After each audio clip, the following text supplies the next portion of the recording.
है वृत्त का व्यास वृत्त का व्यास लिखिए ना, व्यास बराबर 2r होता है, यानी d बराबर होता है 2r, यानी एक व्यास जो होता है दो गो त्रिज्या मिला के होता है। यहाँ सब छोड़ दीजिए। अब यहाँ से हम लोग चलते हैं थोड़ा सा आगे। आगे जब चलेंगे तो क्या होगा, ध्यान से देखिएगा। आगे चल लेते हैं।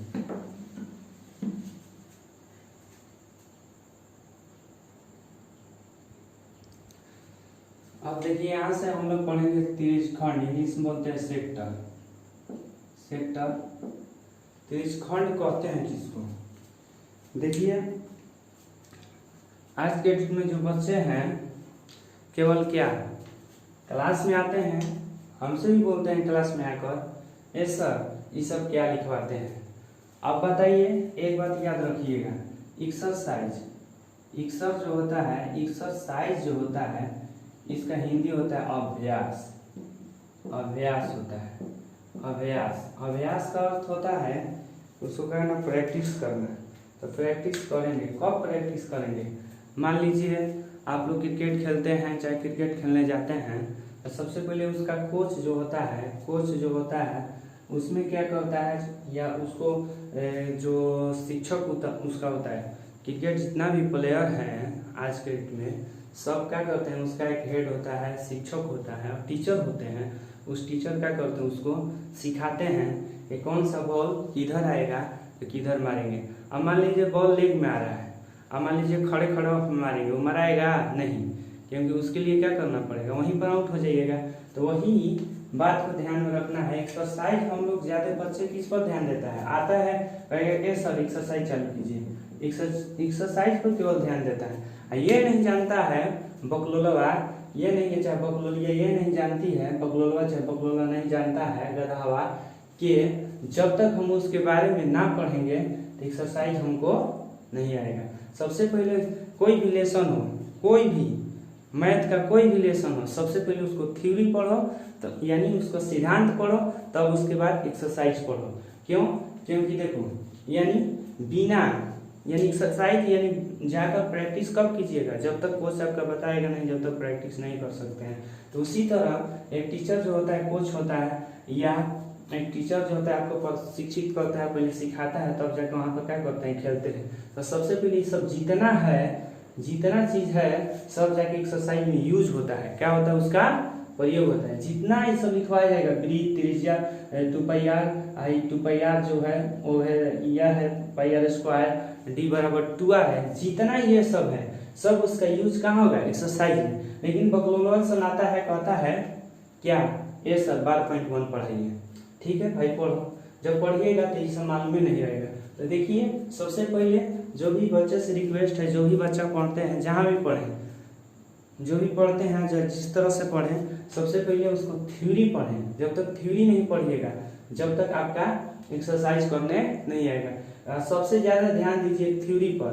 कितना तो बच्चा ये बोलता है कि ये सर एग्जाम में थ्योरी आता है, ठीक है थ्योरी नहीं आता है, बट एक्सरसाइज आता है, इसीलिए ज़्यादा जोर देता है कि सर ये क्वेश्चन बनाइए, ये क्वेश्चन VVI है एक्सरसाइज वाला क्वेश्चन, क्योंकि वही एग्जाम में देता है। लेकिन एग्जामिनर जो होता है, एग्जामिनर जो क्वेश्चन सेट करने वाला होता है, एग्जाम देने वाला, वो बकलोल होता है।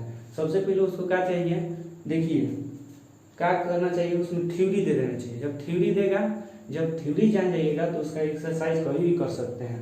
वही चीज़ है, यानी थ्योरी जानना बहुत ज़रूरी है। लेकिन आज की डेट में जो है 10 क्लास का जो लेवल हो गया, वह 100 में से 50 ऑब्जेक्टिव है।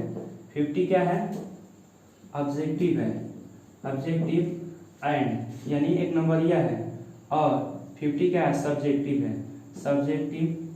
सब्जेक्टिव है यानी लिखने वाला है, हैंड राइटिंग यानी लिखने वाला है, इसको प्रिंट करने वाला है। 4 का ऑप्शन चुन चुन के मारना है। तो जब तक थ्योरी ना पढ़िएगा, एक्सरसाइज करने से एक भी ऑब्जेक्टिव आपका नहीं पकड़ेगा। यानी ऑब्जेक्टिव पकड़ने के लिए हमको क्या जरूरी है भाई, थ्योरी जरूरी है। तो चलिए अब यहाँ से हम लोग बहुत कुछ पढ़ चुके हैं। अब यहाँ से हम लोग देखिए, अब यहाँ से ये स्टार्ट करते हैं। देखिए त्रिज्यखंड यही VVI है, इससे क्वेश्चन मैट्रिक में यानी 10 क्लास में आता है। त्रिज्यखंड यानी त्रिज्यखंड कहेंगे किसको, ध्यान से सुनिएगा, देखिएगा। ये फिगर सबसे पहले देख लीजिए, एक फिगर यहाँ से केंद्र होता है, यानी त्रिज्यखंडे का अर्थ हुआ, देखिए ये त्रिज्या है, ये भी त्रिज्या है, ये आर है, ये भी आर है। अब देखिए इसको देखिएगा ध्यान से। तो यहाँ से ओ हो गया, ए हो गया, यहाँ पर कुछ मान लो बी मान लो, यहाँ पर सी मान लो, ध्यान से देखिएगा। अब यहाँ से त्रिज्यखंड भाई एक ये भाग बना, क्या बना बाबू? भाग बना। खंड का अर्थ होता है, देखिए सुनिए बता रहे हैं, एक भाग बना, ध्यान से देखिए। त्रिज्यखंड कहेंगे किसको? दो त्रिज्या तथा केकर भाई? वृत्त के, तथा संगत चाप दो त्रिज्या तथा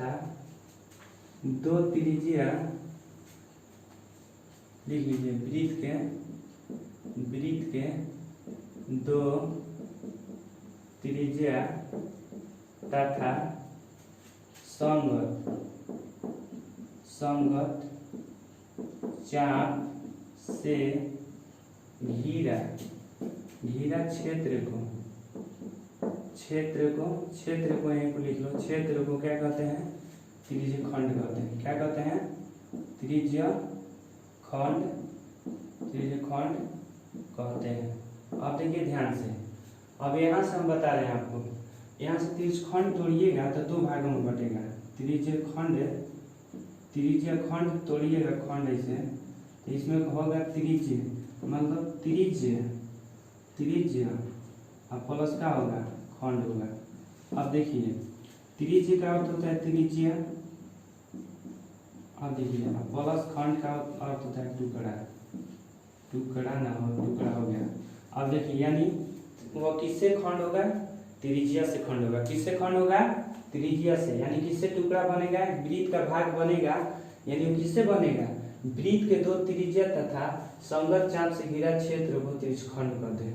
तो भाई अब यहाँ से देखिए, ठीक है, यहाँ से तो कब होगा भाई? क्षेत्र कैसे घिरेगा?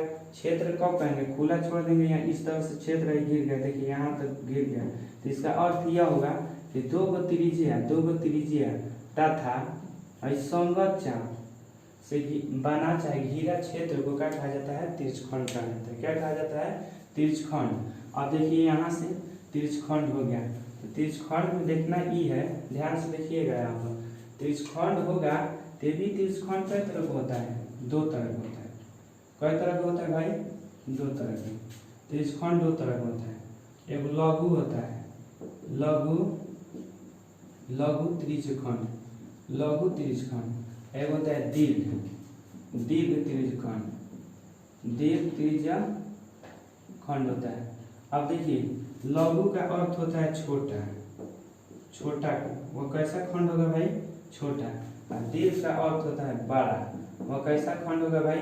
बड़ा खंड होगा। कैसा खंड होगा? बड़ा होगा। तो अब देखिए लघु में छोटा, तो इसको सिंपल सा डिफिनेशन है, सिंपल सा इसका डिफिनेशन है, परिभाषा है।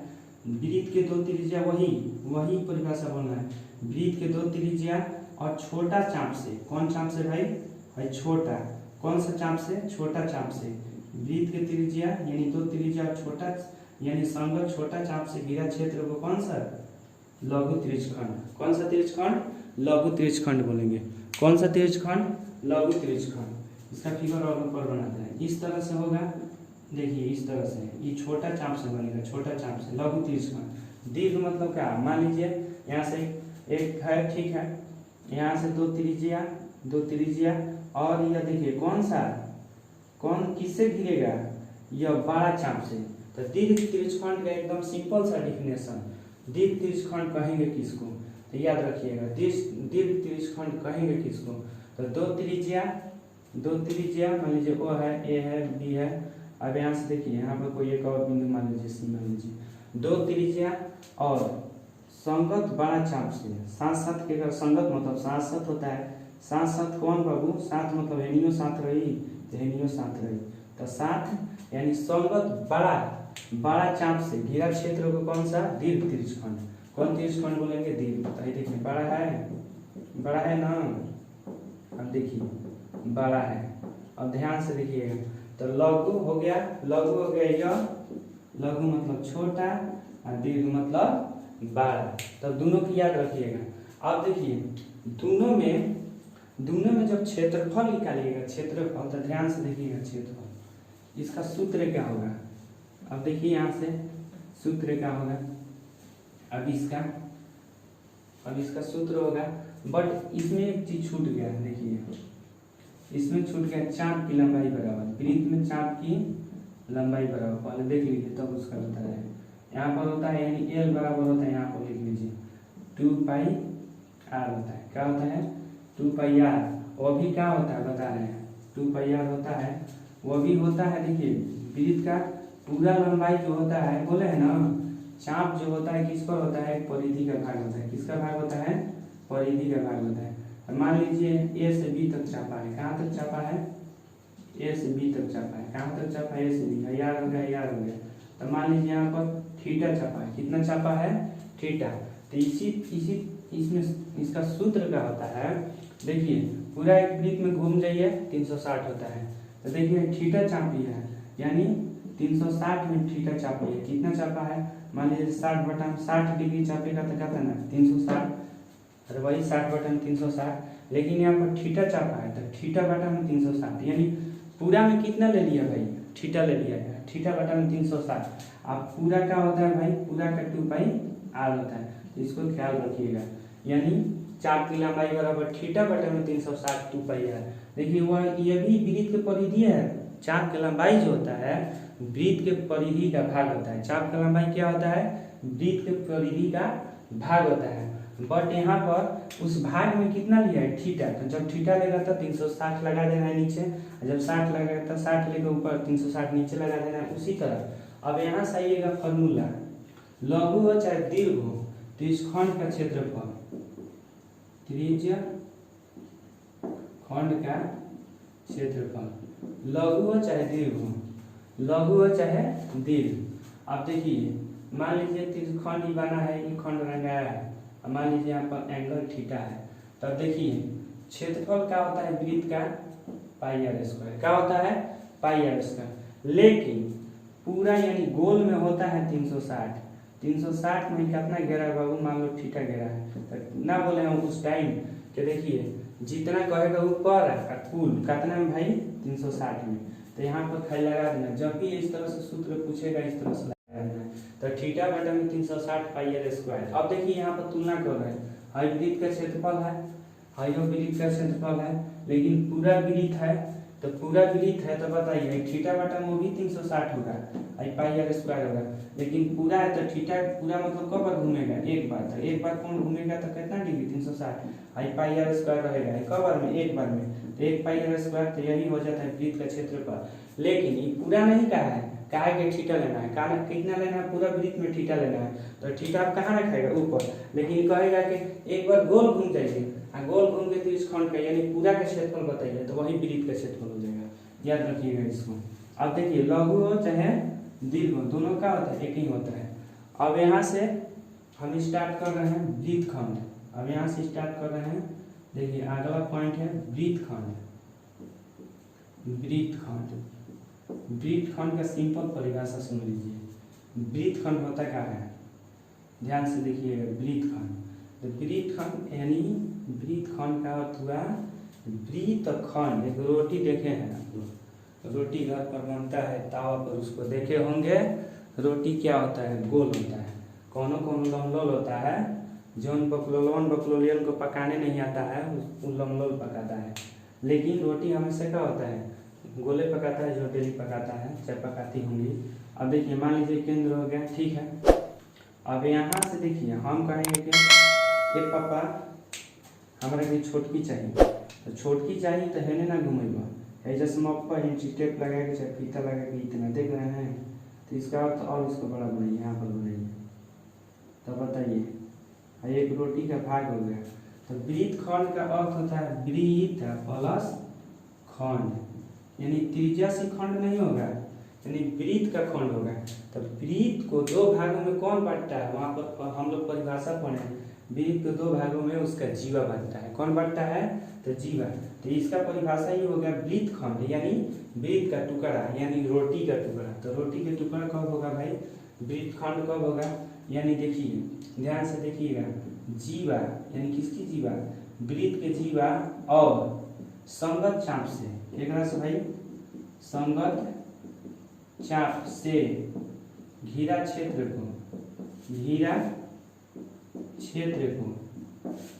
को वृत्त खंड कहते हैं। क्या कहते हैं भाई, वृत्त खंड कहते हैं। ध्यान दीजिए, यहाँ पर ध्यान देने योग्य बातें हैं। देखिए हाई भाई जीवा हो गया, हाई का हो गया जीवा। अब देखिए हाई नीचे का हो गया भाई, कहेंगे कि ना पापा हमारे घर इतना चाहिए, तो इन्हें मापेंगे नहीं, नीचे मापेंगे। तो देखिए जीवा हो गया।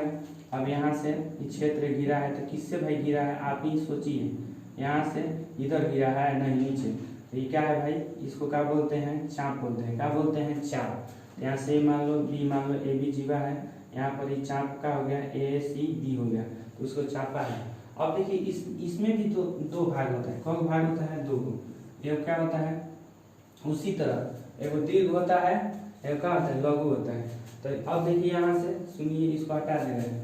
दीर्घ होता है, क्या होता है, लघु होता है। दीर्घ होता है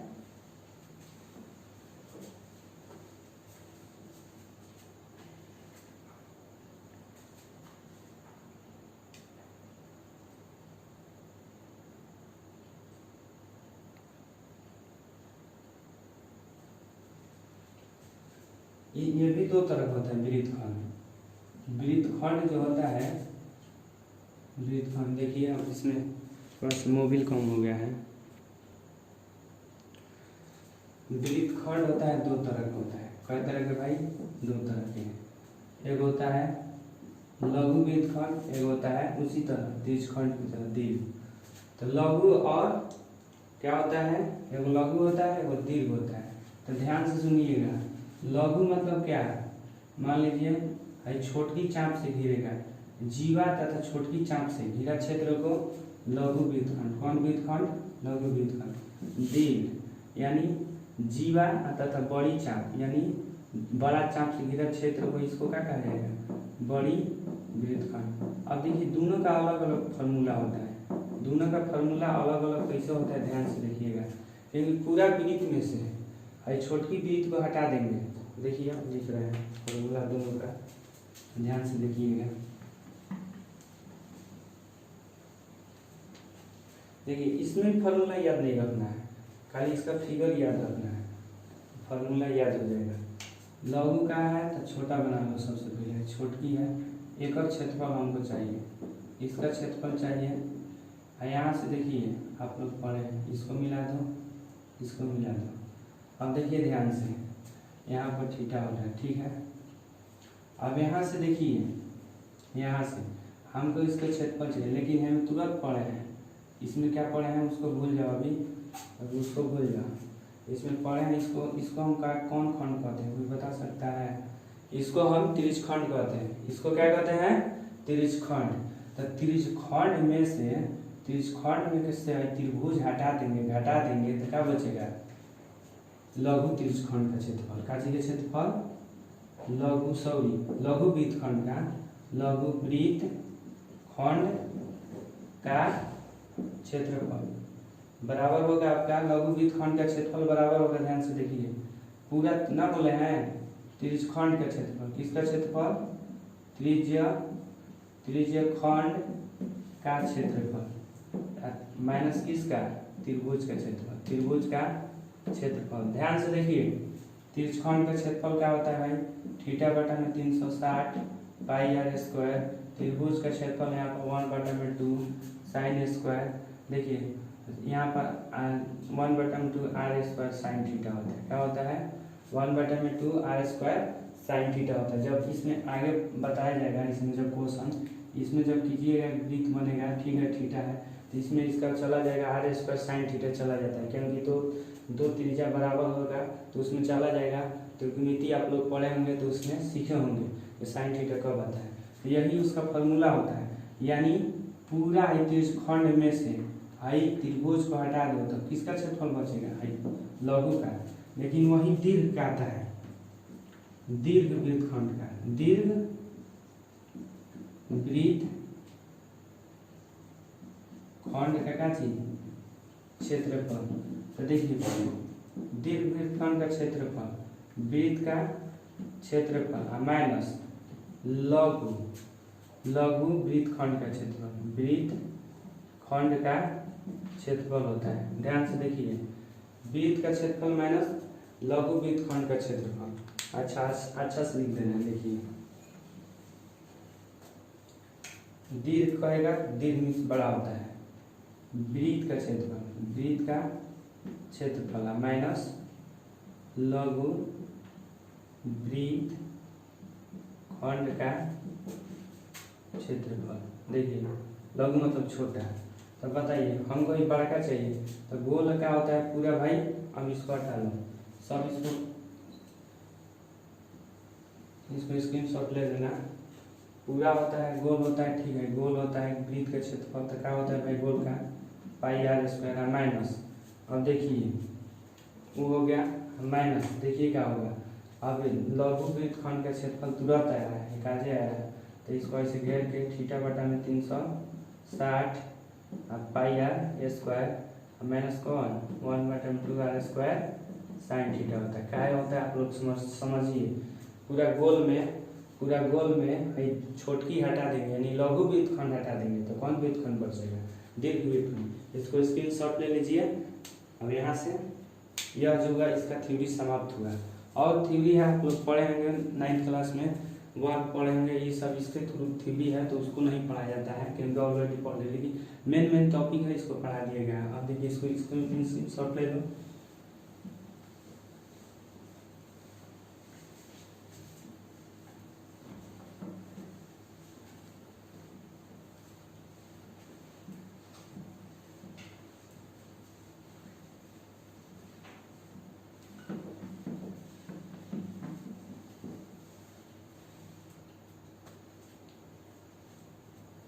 देखिए अब यहाँ से कल हम लोग